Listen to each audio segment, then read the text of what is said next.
Allegations of abuse within a Vermont religious community. This time, though, it's not involving the Catholic Church. Shelby Cashman joins us now to explain. Shelby? Steve, the alleged sexual abuse occurred over 2 decades ago within the Bellows Falls congregation of Jehovah's Witnesses.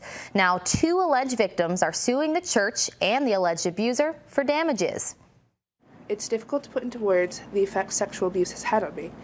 Abuse Miranda Lewis says she suffered at the hands of a leader at the Bellows Falls congregation of Jehovah's Witnesses. Throughout my life, I have struggled with depression, anxiety, self-identity, and countless other issues that I now realize stem from my sexual abuse. Lewis, now 23, says she was sexually abused when she was 5 years old. Her sister, Annessa, now 27, says she was also abused by the same person at the age of 4. Now, the sisters are bringing civil lawsuits against not only the alleged abuser, but the Bellows Falls congregation itself and the national governing body of all Jehovah's Witnesses, the Watchtower Bible and Tract Society of New York, who they say covered it up. The girl's mother, Miranda Lewis, says she went to her local congregation's elders, the leaders within the Jehovah's Witness religion, when she learned of the allegations.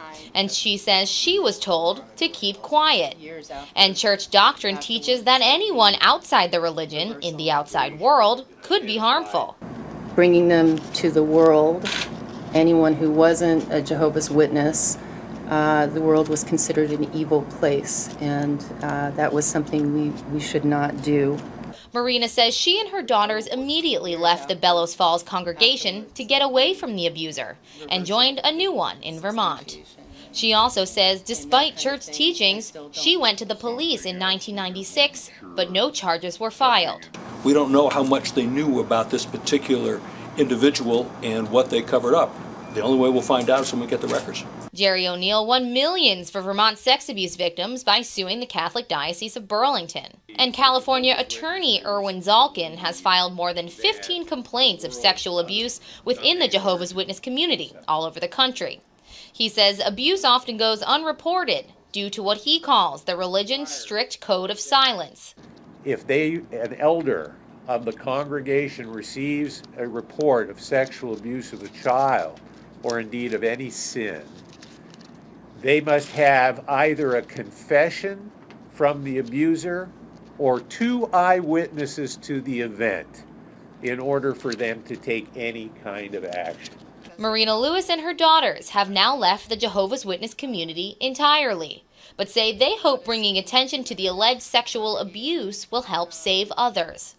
While the past can never be changed, confronting these people is an essential part in my healing process, and I hope will help prevent future abuse to other children.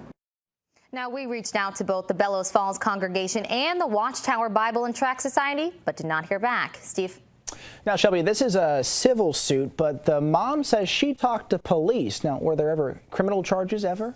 Steve, well, we did confirm with state police that they investigated the case back in 1996 and forwarded it to the Windham County State's attorney at the time, Dan Davis, and he told me earlier this evening on the phone that he cannot recall the case and couldn't say why charges weren't filed. Steve? Shelby, thanks.